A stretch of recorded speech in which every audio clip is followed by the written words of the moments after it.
Welcome to the Thrive podcast with the Shiloh Missionary Baptist Church. How does your faith kind of play into it, or does it play into it? What can be done about it? When I say the church, I'm talking about evangelical white Christians and the black folk who attend their churches.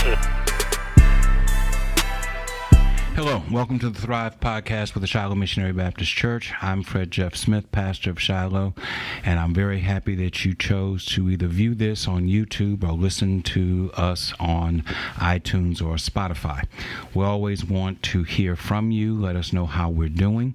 You can reach me at fredjeffsmith@cox.net, fredjeffsmith@cox.net. Just drop me a note to let me know how we're doing with the Thrive podcast. We are in year 3, and I believe that this is episode 4 of year 3. And I am honored and privileged to have as my guest today Mr. Dennis Blunt, who is an attorney, who is a civil litigator, who is an activist in our community, who is a deacon in our church, who is the head of our charitable foundation, who is a husband and a father. Dennis, thank you for taking the time to come and share in the Thrive podcast. I am privileged to have been asked. Yes, sir. I have followed some of those who have been in this seat, and I wish I had called them up before I sat here to find out what my pastor was going to do to me when I sat here. Nothing harmful at all. Let's start with this. You are from a small community in North Louisiana, from Winsboro, Louisiana. How did a young man from Winsboro, Louisiana make his trek to Baton Rouge, Louisiana, and become a leading attorney in one of the most prestigious law firms in our community? It's a Southern University. I attended law school at Southern and was attracted to Baton Rouge to make a home. Actually, I got a position with a small law firm here, Hammonds and Seals, and there was the matter of, after Southern having brought me here, there was also a young lady that I thought that I might be able to get back to Baton Rouge, and I did, and we've been here ever since. That's your wife, Valerie. That is my wife, Valerie. That's wonderful. That's wonderful. So, how did you choose law? It was. I remember at my youngest, I cannot remember how old I was, but during the 70s, there was a movie followed by a TV series, The Paper Chase. I remember it. I watched Kingsville be real cruel to people, and I said, I wouldn't mind having a fella beat up on me like that. So he was a Harvard law professor on that show, and that interested me in law, that show. And then there was a later experience. I said, I saw the trunk close on a Jaguar. Yeah. On another television show, and that was the trunk that started that L.A. law theme music. And I think Blair Underwood suggested to me that might be something that might interest you. Yes, sir. So, your choice to go into law was probably one of the most important decisions that you could have ever possibly made with regard to your future, your career, your wife. Your wife is also an attorney.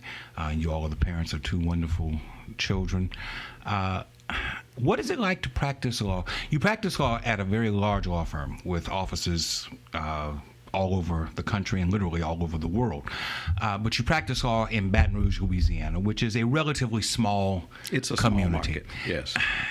What's it like to be a lawyer in a community like Baton Rouge? Baton Rouge is, and my perspective is a bit different than a lot, because I have previewed this with some that argue a point that say I am really wrong. Baton Rouge for me was interesting in that I think you could push to the front of the line if you had the gumption to. And actually get there. I think larger markets, I don't know that I would have had the same, reached the same results. I think it was as for a person from a smaller place to be able to come here, meet the folks and develop the type of relationships that have I guess benefited me and my family over the long haul. Baton Rouge seemed to be a community that was welcoming to that. Some would argue that they've not had that same experience, and I respect that. But for me, it's been a different sort of place. So, the work that you do here allows you the opportunity, or gives you access to some very significant groups, civic groups within this community. You are the past chairman of the board of the Baton Rouge Area Foundation. You work with and serve on a board of the Animal Alliance, I believe. And you are currently the president of the Baton Rouge Bar Association. How do you juggle husband, father, law practice, church, because you're also deeply involved here at Shiloh? How do you juggle all of that? Sometimes not well. But what I figured out early on was I sort of picked my spots that I thought allowed me to have my family with me. My family is with me in church. When I go to various board functions, other folks might not have their kids there, but I wanted my kids exposed both to those people and those places for a lot of reasons, not the least of which the relationships that my kids could develop. But also, I did something that my father did for me in a little bit of a different fashion. Sundays after church in Winsboro, he would drive us around to various communities within our community. And he spent time showing me something. I remember one of Charles T. Smith's sermons, and the title of the sermon was, "What Would You Rather?" Well, my dad was showing me just that. What would I rather? And I wanted my kids to have that same sort of experience. So I picked my spots in places that I could sneak my kids into, and they could be exposed to everything that I was being exposed to. Yeah. And believe it or not, since a lot of it was not my background, they were learning at the same time I was learning. And I think it has benefited them. It's interesting you say that, because my father did the same thing, not on Sundays, but at least twice a year. We had to get in the car, and as a family, we drove all over the city. And he took us to places where, frankly, you didn't see a whole lot of folk who looked like us. I'll never forget the first time we drove through Jefferson Place. I never thought only one family could live in a house that big. But he wanted us to see what the possibilities were, what the potential was. And I find it interesting that you said your father did the same thing. You come from a rather large family. Talk about your family background. I have, let's see, there's Shirley, James, Sam, Bert, and me. I have 5 siblings. We have an interesting blended family. And I have a whole host of cousins. We were in the country. My father, grabbed every male child he could to work the heck out of them on our farm in the summer. So I have a whole host of, in addition to that group, a bunch of cousins that basically called me brother because they spent every summer with me. That's another story. They got paid, I didn't, which was a real bone of contention. Well, you got paid in a different way. Yes. So, working a farm, that means that you're not afraid of hard work. I'm not an outdoors person. Don't care for it at all. I'm not good with my hands at all. That's not my skill set. But I'm sure that growing up the way that you did, you learned that nothing was going to just be given to you. You're going to have to work for it. You're going to have to earn it. And I'm sure that has stayed with you throughout your career. It has. And my dad, in addition to farming, was not how he fed us. It was folks around wondered why he farmed, because he gave away everything that we pretty much produced.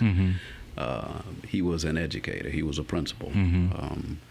But I think it was an outdoor classroom for all the kids that came our way, both related to me and not.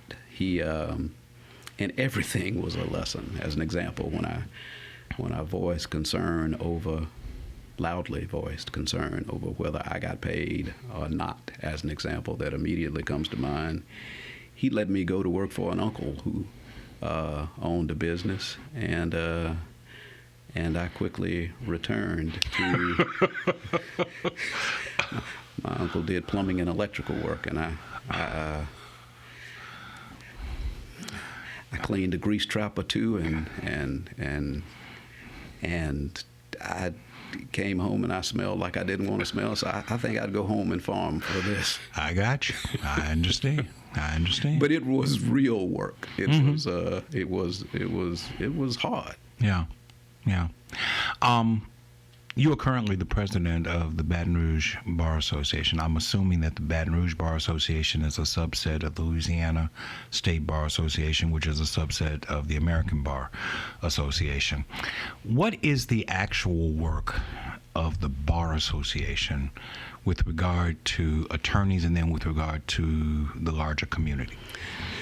The bar itself, the Baton Rouge Bar in particular, has any number of programs. I guess one real focus is serving as a catalyst for folks to collectively provide free services in an organized fashion to a community that needs a whole lot of free services. We have we live in a poor state, and Baton Rouge is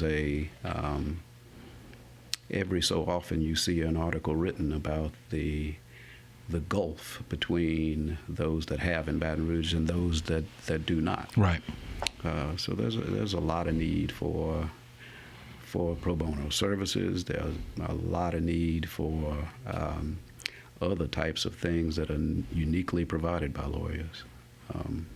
And I think the Baton Rouge Bar does a very fine job of providing those services.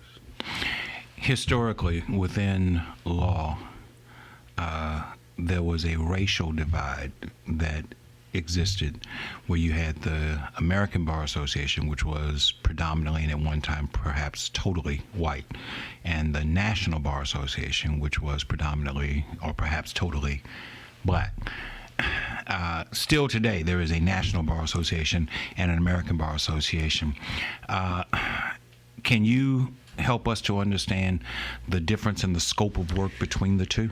I can. As a matter of fact, there's a National Bar Conference. There's a commercial law section of the National Bar is meeting in New Orleans right now, and I actually wish I were there. I have long-standing relationships developed, national relationships with members of the National Bar. The National Bar is, I guess, it is, to use a bad analogy, it is just like, notions of the body of Christ, and then there is the Black Convention that represents a set of congregations within the body of Christ.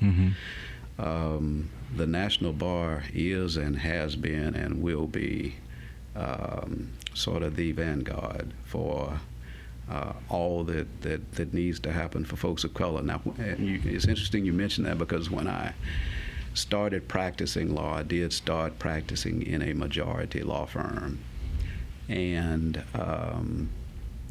I quickly learned, because of what I was doing, and at the time that I started doing it, I would not see a whole lot of folks of color in my office or in the courtrooms, because, at that time, a lot of black lawyers congregated on the criminal floors of the 19th Judicial District Court, and there was a separation between the floors, and, civil rule day, I didn't see brothers and sisters very often, so I made it a point to make certain that I was a member of the Louis A. Martinet Legal Society, which is an affiliate of the National Bar. Okay.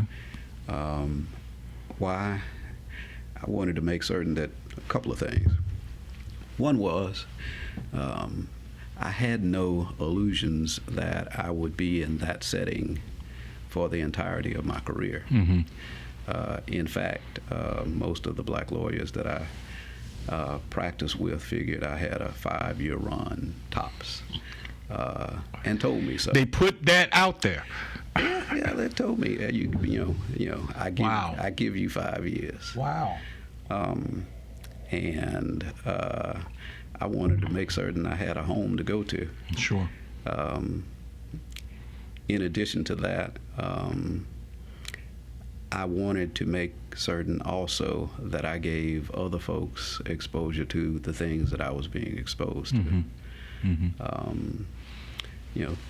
Just the understanding of how other folks operated their businesses, how they developed a practice, how they maintained the sort of business relationships that would net them, saw the longevity that other firms seem to have. They had firms that lasted, they're generational firms. As an example, the firm I'm with now is 160 plus years old. And you're not just with the firm, you're a partner in the firm. I am a partner in the firm. So I wanted to make certain that I benefited myself, had a home to go to when folks tossed me out the door, if and when it occurred. It never happened. Never happened. Tell me this. You've been a member of Shiloh for a long time. Don't know exactly how many years. I said 30, but I know it's been a long time. Shiloh has a lot of lawyers. You mentioned Louis Martinet Society. Michael Victorian, who is also a member of Shiloh, is the current president of the Martinet Society. Jackie Nash, who is a professor of law up at Southern University Law Center, as indeed you are. You are an adjunct professor up there also. Michael Jefferson, who is the chairman of our deacon ministry, is with the federal court, federal prosecutor. There are a lot. My sister, who is a lawyer. There are a bunch of lawyers. There are 5 either active or retired judges who are members of Shiloh. What do you think it is that attracts lawyers to Shiloh? There is this works for me. This might not work for everybody else, but there are a set of circumstances that you encounter in the practice of law. You deal with everybody's problems all day long, everybody else's problems all day long. I wanted to be at a place that understood that I'm getting beat up all week long. I need something when I come here on Sunday. I come ready to be filled. I come tank darn near empty, and I needed something that spoke to me, a word that could help me go within the walls and doors of the places that I had to encounter and deal with the things that I deal with. I think that's what I sought, and that's what I have found. And I wanted to make certain, as I married and had young folks, that they understood the value of that, and hopefully will gravitate towards a place here or wherever they may land that does the same thing for them. You were raised in the church. Yes. I know that for a fact. Your family had deep roots in the church up in Winsboro. you and your wife have deep roots here in Shiloh, and you've raised your children here in the church. Over time, as opportunities to branch out have taken place, there has been a fracture. Perhaps that's a negative word, but there's been a separation that has taken place within the black church. More traditional churches, which is where I would count Shiloh, have had to contend with more contemporary type churches that seem to attract younger people. You and I are generally the same age, but you have children. Have you ever discussed this with your kids and what they feel with regard to church? Because at some point they're going to be making their own decisions as opposed to you making the decision or you and your wife making the decision for them. Have you all ever discussed their attitudes about church? I'm always in a search to understand what it is that would cause young people to venture out to a different kind of worship experience from the one that is more characteristic of Shiloh. You know, so far I have not experienced that. They have not. I mean, my daughter longs to be at home at her church. She has worshiped other places with friends in town, know where they worship, but she values, I think, the experience she has here. It is what nourishes her. I do believe there are aspects of the order of service at other spots that are attractive to them, but ultimately it comes down to what feels like home. And so far, I think Shiloh has all the attributes of what feels like where they ought to be. Whether that will always be, I don't know. I do know this.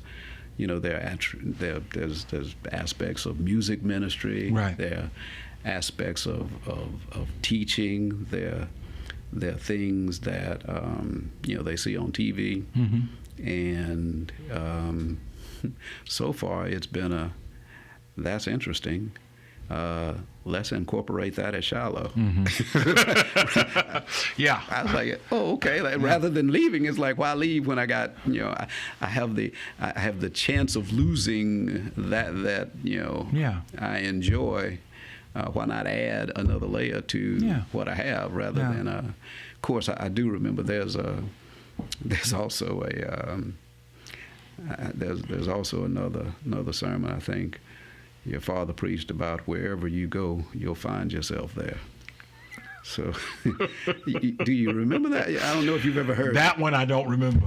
There are many that people bring up that I remember. That one I don't. If what you're leaving, is likely something that you don't like about yourself, sooner or later you're going to show up wherever you are. And I said, my goodness, that's profound. It is.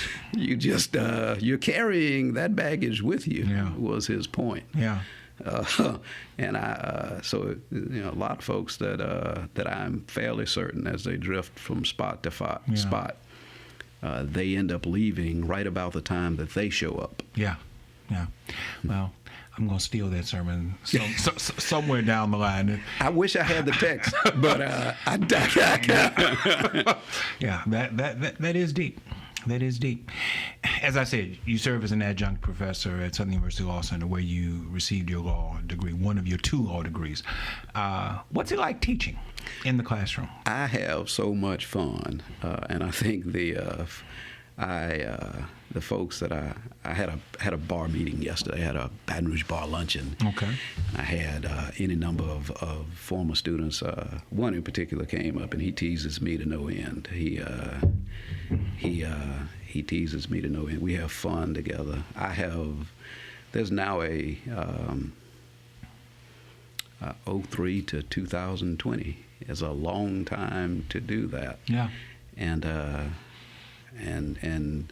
so that's a lot of folks, and I enjoy being at the bar with them. Mm-hmm. It's a fun process, the teaching process, and perhaps I don't know, maybe I was intended to do that rather than everything else that I do. It's a completely different It is thing, and you have to be gifted toward it. You said your father was an educator. My mother was an educator. So it perhaps is in your genes, but it's very different from everything else that you do. I'll make you laugh. As my father loved education, Mm-hmm. but he all of his kids, he suggested that we do something else, and it was a bit disheartening for some of my siblings and cousins that he put through school, because he somehow counseled against education, not from the standpoint of it being great and noble and probably the best thing that you could ever do to influence younger folks, but he suggested that we needed to do something that would allow us to make a living, to be able to take care Make of some money. He was having all of those mouths to feed Sure. and people to educate, Sure. worried him. And he came from a generation, I'm sure. He wanted to be a lawyer. Yeah. He often told me he did. As a matter of fact, he called me almost, there was not 3 days that would pass when I was in law school that I didn't get a early morning call from him such that he could experience my 3 years in law What you school. were doing. That's cool. That's really cool. But there were such limitations as to what you could do in the time that he came up. He did what he could, and Right. that's what he said. Right. So, in teaching, and you teach at a predominantly black law school, and a lot of people don't recognize the fact that Southern is responsible for producing more African American attorneys than just about any other school in the nation. That's a pretty big deal. How does it make you feel to know that you are a part of such a historic institution? I have.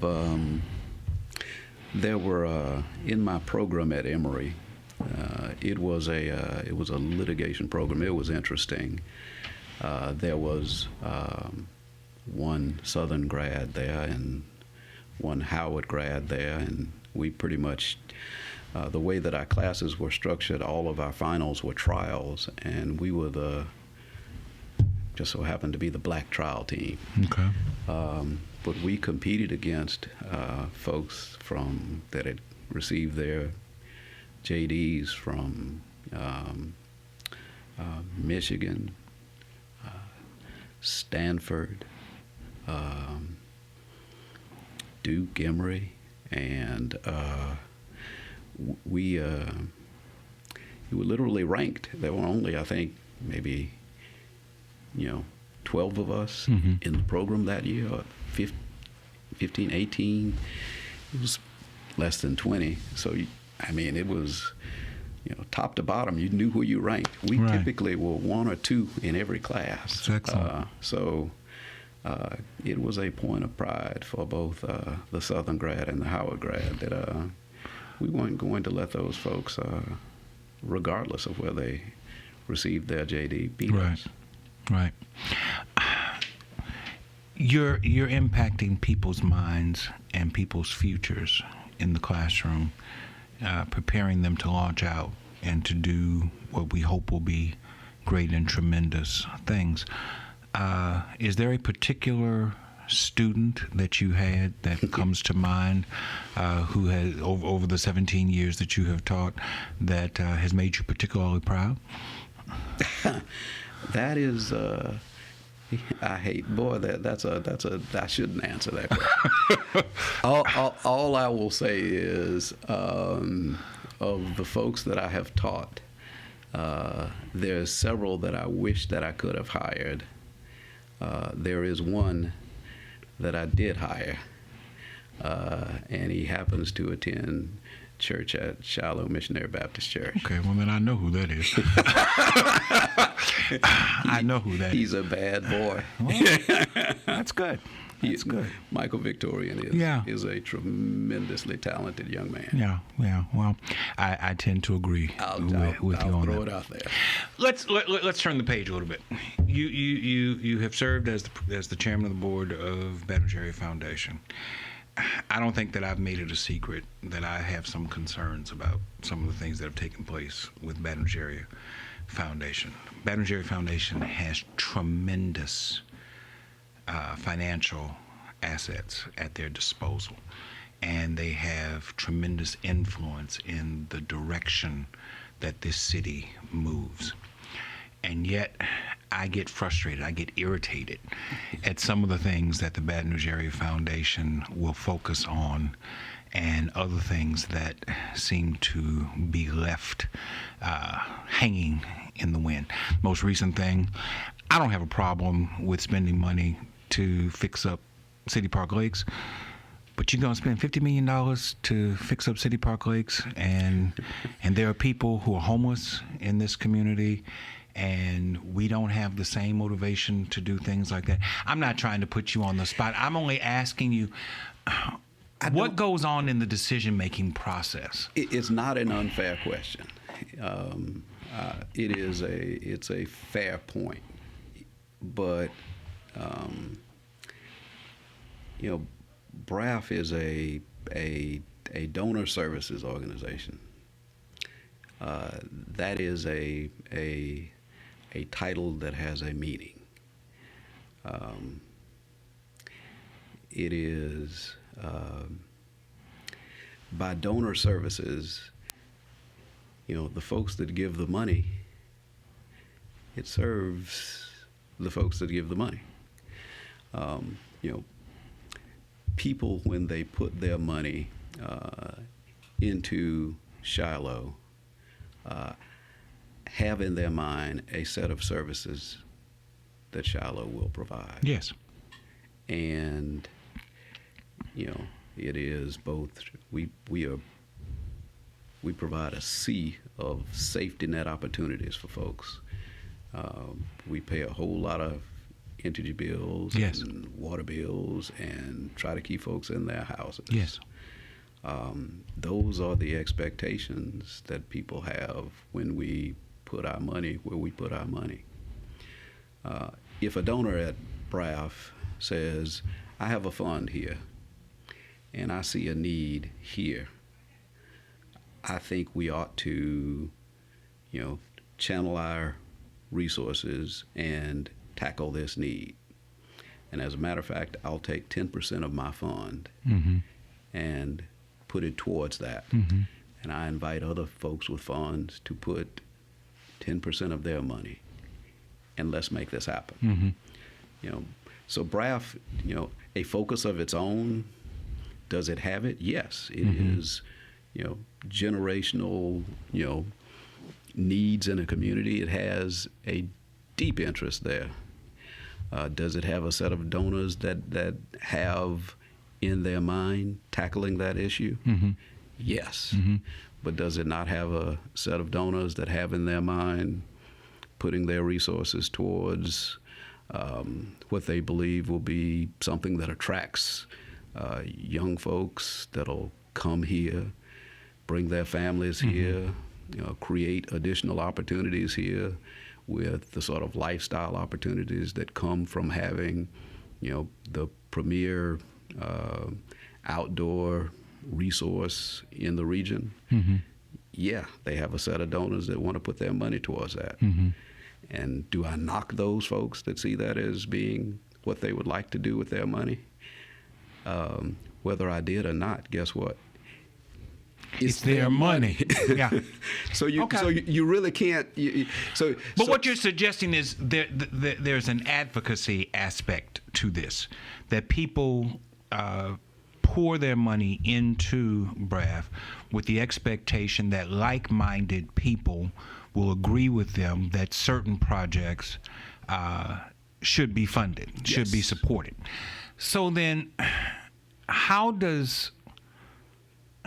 how do social justice issues get advocacy before B.R.A.F. In sufficient quantities to make changes? I'll give you a very good example. A B.R.A.F. donor had a child with a mental illness, Mm-hmm. substance abuse problem, Mm-hmm. ends up dying in a jail.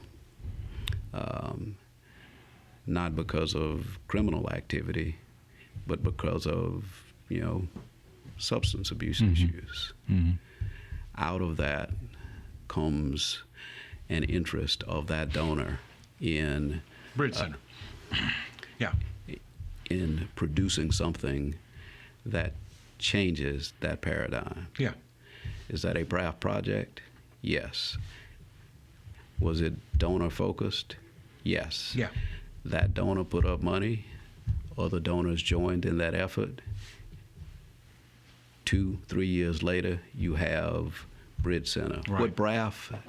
really is yes, a donor services organization, but it's also a think tank. Right. It is, we're going to find the best national model for tackling this donor's concern. Mm-hmm. We're going to research it, see where there are model programs, and we're going to bring them to Baton Rouge. We're going to rally other donors to develop the funding to make this happen. Now, Baton Rouge is not like other cities, other communities, in that Baton Rouge does not have the wealth that you think that Baton Rouge has. Mm-hmm. As an example, you go to Cleveland, Cincinnati, Mm-hmm. they have several national headquarters of entities there. Mm-hmm. We got big companies here, but they're not national headquarters here. Mm-hmm. What comes with a national headquarters? National headquarters comes national focus, Mm-hmm. comes a CEO and a board of directors, a Mm-hmm. whole C-suite. Mm-hmm. So in those cities, you get you get a bit of the foundational money from the CEO's own pocket, because he or she likely makes $5 million a year plus stock and everything else that goes along with it. Mm-hmm. You get a board that is well compensated in their own right, making $100,000 a year, $150,000, $200,000 a year to sit on the board, and that's their extra income. Right. Because they're getting that $200,000 for 5, 6, 7 board meetings a year. That's all they do for that entity. Right. And you know what that community gets? That community foundation likely gets a portion of every dollar that board of directors. And you get a sea of C-suite folks with the same sort of income earning, and you get a lot of the headquarters employees with that same earning. So you get a lot of donations to a community foundation in those communities with those sorts of resources. That's not Baton Rouge. Baton Rouge has a unique model in that Baton Rouge ties, the public dollars that it can have with private dollars that it's able to cobble together with, national foundation dollars that it's able to cobble together. And it's been able to do some tremendous things in a community that doesn't have the sort of community wealth that you would expect for Baton Rouge to be able to do. So, a lot of people knock B.R.A.F., but B.R.A.F. has been more influential and being able to do more with fewer private dollars than you really think that it has, because it has an interesting model that it's been able to cobble together to work in a community like Baton Rouge. It's an interesting perspective, and one that I honestly had not considered. One last note on that. But when you think about B.R.A.F. dollars, you think about just like to put it into a church model, folks give with their focus. A lot of the dollars are restricted. Yeah, they're designated. They're designated. I'm giving for scholarships.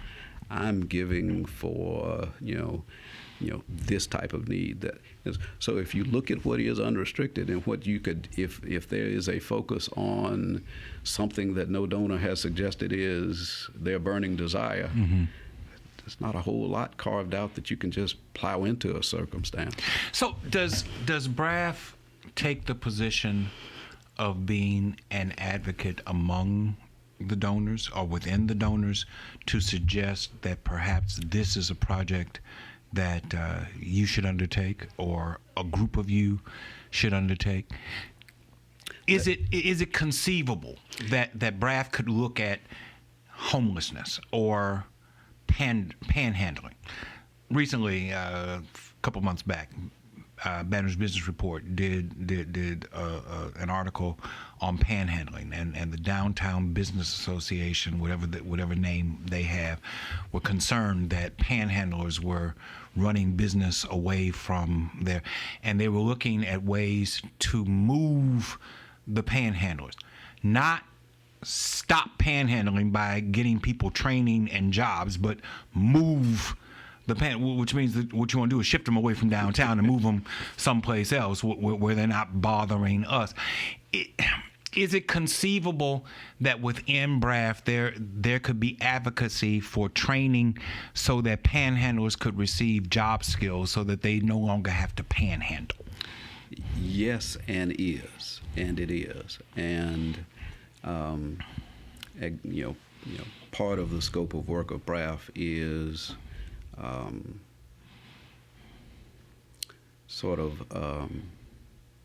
rather than reinventing the wheel, and rather than just taking a sea of dollars and pouring it into a nonprofit without the appropriate infrastructure to tackle an issue. B.R.A.F. also has, yes, advocacy towards issues, but it also has, it sort of undergirds well-intentioned, decently functioning nonprofits to turn them into, better functioning, more mission-driven nonprofits. And it has done just that for some of the nonprofits working in just the space that you're talking about. And it makes it, what do I mean by that? Do you have the sort of back office outfit in place to be able to handle a real capital campaign and drive to do X? Can you put together that campaign? Can you, if you had the funds, would you be able to appropriately use do you have the sorts of leadership in place that could take you from this level to that level?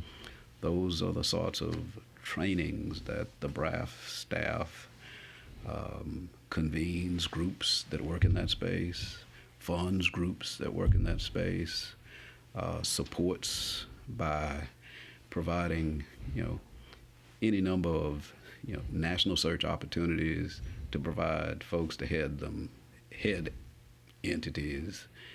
Folks reach out to B.R.A.F. and say, look, we are losing our leadership, or B.R.A.F., our board needs training on what they ought to be doing. That's a whole nother area of work that B.R.A.F. has done for years, and there are any number of folks. Let's put it this way. Something that I'm familiar with. When I was, B.R.A.F. did a training for 100 black men. And following that training, B.R.A.F. put over $100,000 into 100 black men. Right after I led the entity. At that time, it was working hard to support programs that benefited 20, 30 kids. With that assistance, and not only B.R.A.F. assistance, but B.R.A.F. leveraged, the B.R.A.F. connection to bring in other local and national foundations. Right. The 100 sits on, the 100 has a $600,000 a year budget now, and impacts 200 plus kids, Mm-hmm. and that's in less than a decade. Right. Was that sort of training and support and undergirding, bringing assistance to help with relationships with Wilson Foundation, Blue Cross Foundation, Mm-hmm. or the possible funders. Now, B.R.A.F could have just said, here's some dollars. But instead, let me help teach you how to use the resources you have, leverage it with other opportunities, Mm-hmm. and you can fish at a different level. Mm-hmm. Mm-hmm. In many ways, Does B.R.A.F. B.R.A.F do that for other folks? The 100 is just but one example. I'm sure they do. A whole list of folks. And I'm sure that because you are within B.R.A.F., you have a different perspective than those who are on the outside looking in. Get in. I just know Become a member. I just know that there are tremendous needs that exist within this Nothing community. prohibits anybody from becoming a member of B.R.A.F. It's $100. Okay, I'm gonna take you up on the challenge. I'm going to do that very thing. I think that there are opportunities. Could I give you this Yes. one little anecdote? Yes. My relationship with B.R.A.F was through the 100. I asked, did not know him from anybody, asked for assistance to take some kids on a trip. Called the fella out of the blue, did not know him. He asked, how much do you need? And I hemmed and hawed and was about to turn a 2-minute conversation into a 30-minute conversation when he said, how much do you need? How much do you need? How much do you need? I need 10 grand. He said, come to my office at 2 o'clock. And I said, well, I got X, Y, and Z. Do you want 10 grand? Come to my office at 2 o'clock. Well, I came to his office at 2 o'clock. That day I had 10 grand to take a bunch of kids on a trip. And from that relationship, it has been, an interesting, 11 years of board service. Am I enamored with everything that I see? I'm not enamored with everything I see in my own house. Sure. But I can tell you there's far more good that I see done than not. And I see a community resource that we would be this place would be far worse off without the efforts of the entity than it is with. B.R.A.F. has in many ways replaced, I know that it still exists, but it has replaced United Way. 15, 20 years ago, most charitable dollars were funneled through the United Way. And now it seems like you don't hear a whole lot about United Way. You hear far more about B.R.A.F., which I imagine is better because those dollars are intended specifically for the needs that exist within this community. What other entities do you see in Baton Rouge that have a similar mission to B.R.A.F.? I think our charitable foundation has a similar mission. I think this church has a similar mission. It is... Interesting that you say that. Oh, this church has a tremendous history of sort of taking folks from where they are, providing them, not only, keeping the lights on, but saying, wait a minute, there's something systemic here. we have unlike other folks, we have a social worker that sees the types of needs that led to the issue that the person has, in order that they don't end up every month needing $20 to keep the lights on. Right.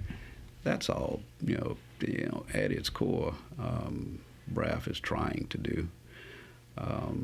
Its focus isn't 100% in any given space, because its donors have no, their interests are as diverse as anybody else's. Mm-hmm. Mm-hmm. And I have an appreciation for that. Do I wish that every dollar could be spent to meet the area of greatest need? No, because my view of the greatest need would not have been, someone with a child who died in jail, because I wouldn't. That isn't my experience. I would not have known of that. That need would have gone unmet if my view of what the greatest need was the greatest need. So I hesitate to be critical, because I can only speak from my experience. And what my experience is, have I not seen folks that can I walk across the street and see folks that need, the door to their house put on such that they don't take the door off to walk outside, put the door back on at night, right, to make certain that nobody breaks in? Yeah. Would I like B.R.A.F dollars to go towards those sorts of home infrastructure needs? Yeah. But the person with the door would likely say, I'm fine with my door. I need something to eat. So where is the greatest need? I would immediately say, man, you can't just do that. I was like, man, I've been doing that for 20 years. Could you feed me?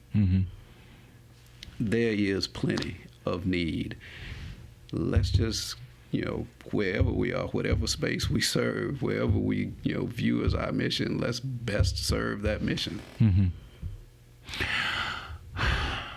Interesting. Interesting perspective.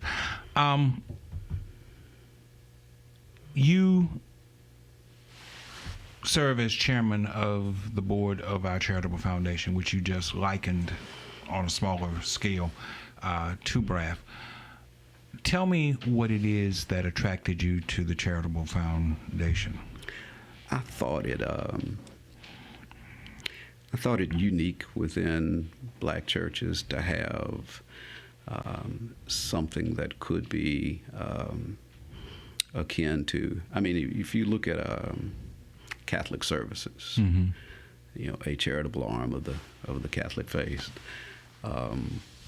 to have something like that within the black church, I think speaks well of Shiloh. And I think the types of activities engaged in other faith-based charitable opportunities, I think we ought to, we have those needs, and largely they are attempting to serve those needs. I think we can serve those needs as well as or better with our charitable dollars. And I think we ought to be doing that. What things are going on? I know them, but I want you to share them with the public. What things are going on within the charitable foundation that we are particularly focused on right now? We are working hard to develop opportunities that change the footprint of our community, and in so doing, our community, in particular the area in and around where this campus sits, where Shiloh sits. Right. And you talk about, blight and homelessness.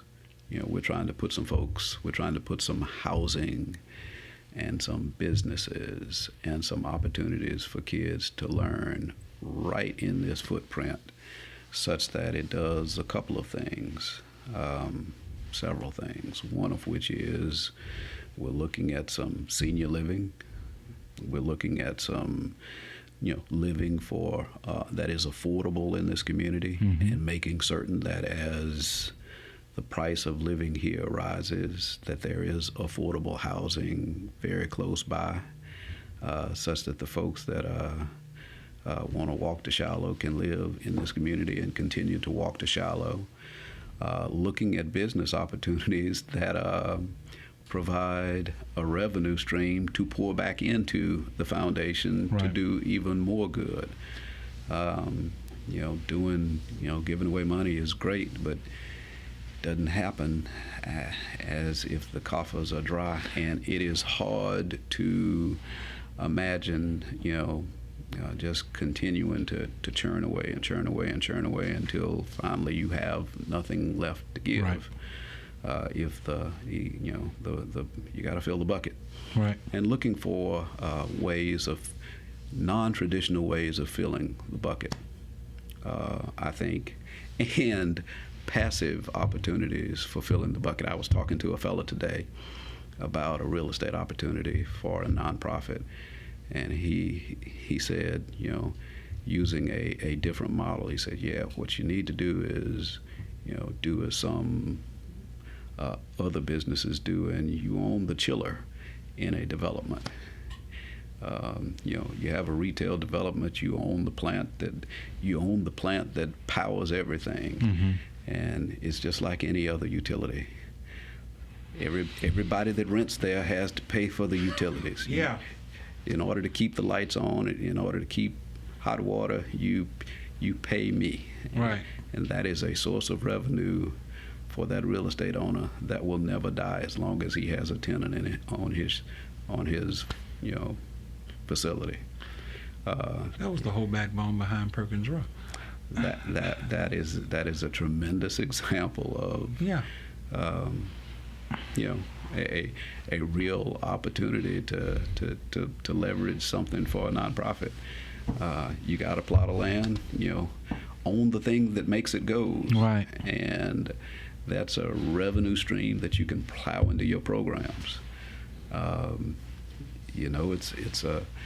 It's a model not too different than that B.R.A.F entity employs, using real estate as revenue generator through rents for other things to plow back into your program. Because giving alone is good, but giving alone in a community that may not have the Procter & Gamble's headquarters is, you got to be more creative.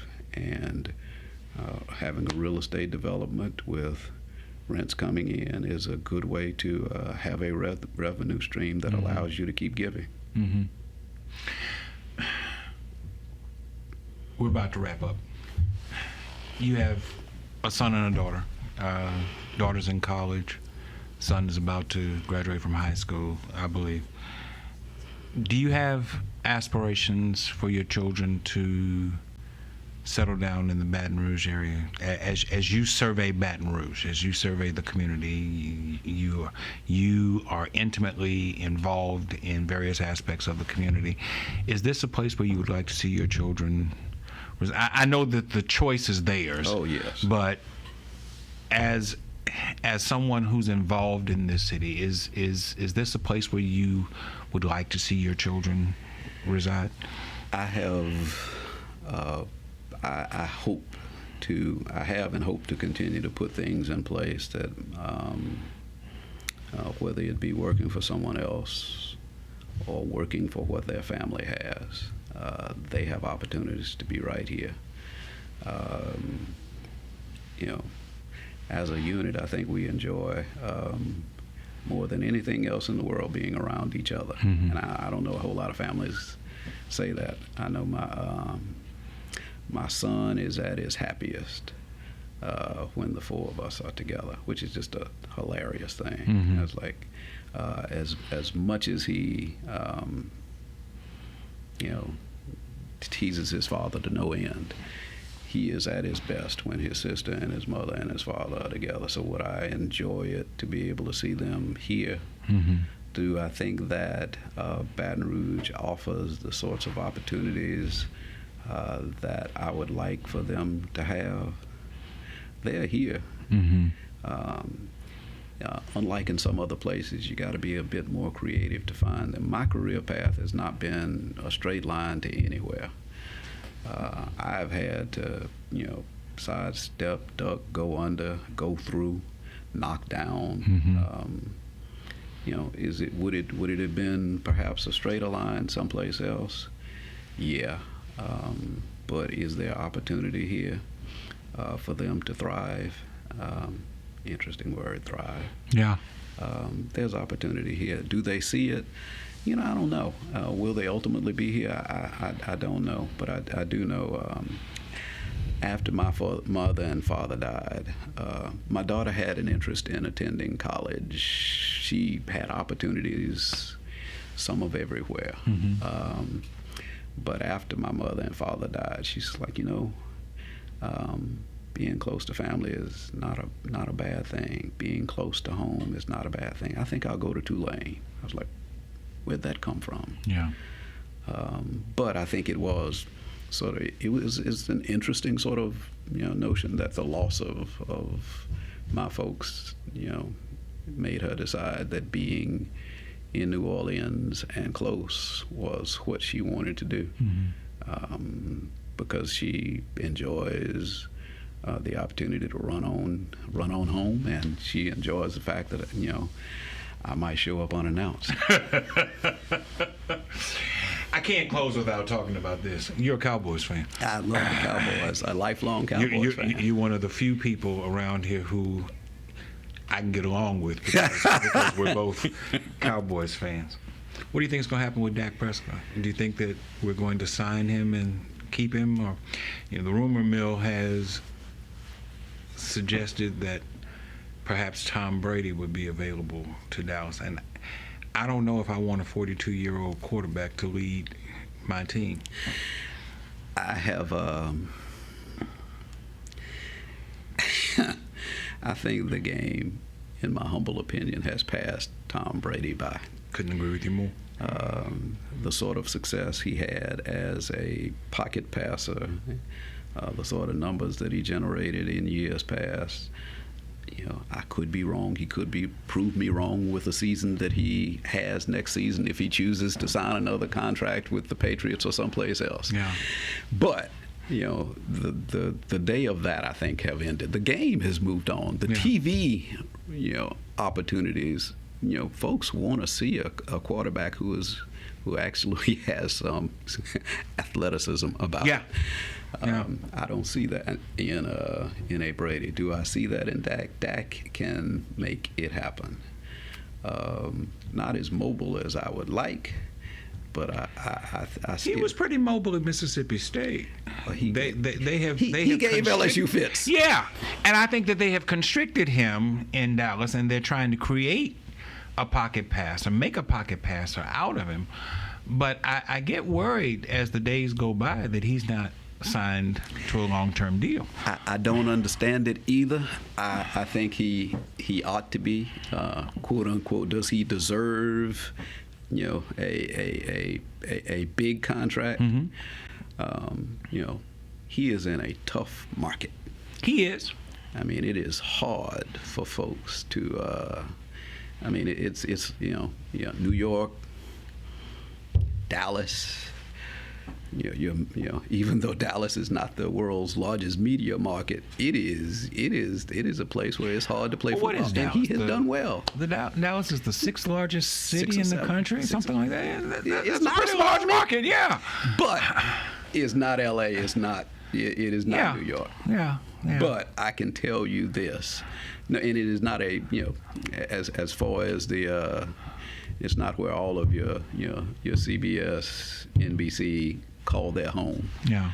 But I will tell you this: he has. Is he what the Cowboys need in order to be successful? I say yes. I do too. I think he has all the tools. Does he need the type of scheme that allows him to utilize? He's a pragmatic quarterback. Mm-hmm. It's like, I'm not a runner, I'm not a passer, I'm going to move the ball down the field, whatever I need to do in order to he's a make it happen sort of dude. Right. If he were given the freedom to make it happen, I think he would make it happen every set of downs. Yeah. But if he is constricted to, yes, dude, you are using your legs too much. I need you to sit there and throw the ball. That takes away his ability to create and make it happen. I agree with you. Well, 24 years of mediocrity and frustration. It's got to come to an end sooner or later. My son, I have created in him a Cowboys fan. Well, you did better than I did. The Cowboys have to have success before my son just loses it.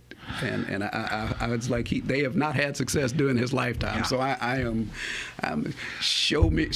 he has to look at YouTube to see the real Cowboys. Well, the last Cowboy Super Bowl that they won, my oldest son was sitting on my knee. We watched the game with him on my knee. He says, Dad, that doesn't count. He says, I was on your knee, but I didn't know what was going on. And at the age of 4 or 5, he said, do I have to like the Cowboys or can I pick my own team? Son, you can pick whatever team you want. It's okay. I would not have answered that way. He picked the Philadelphia Eagles. So there's a war in my house twice a year. Twice a year.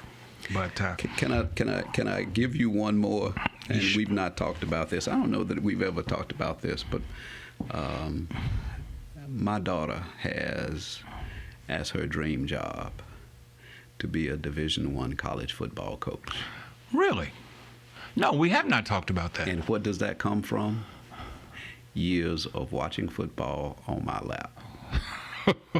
College ball. Yeah. And now she is a Saints fan. But that is... He said quietly. She intends to, the last plan was to, and I have a relationship with some folks at the NCAA. Mm-hmm. Don't ask me how. God is good. But I'm thinking she has as her minor health compliance because she wants to, she wants to learn the compliance game. Mm-hmm. She intends to get into NCAA compliance. She intends to go to law school. That's the latest plan. That's incredible. No, you never shared that with me before. She is. A lot of folks who know her well know that it is hard to watch a football game with her. I like the experience sometimes, just to sit there and listen to what she knows. The X's and O's. Yeah. She knows more than I do. She is a fabulous little girl. That's wonderful. Dennis, thank you for taking the time to come and share with us. I know you're an extremely busy person. I really appreciate the fact that you took some time out to come and share with us today. Thank you for viewing. Thank you for listening. We'll be back again next time.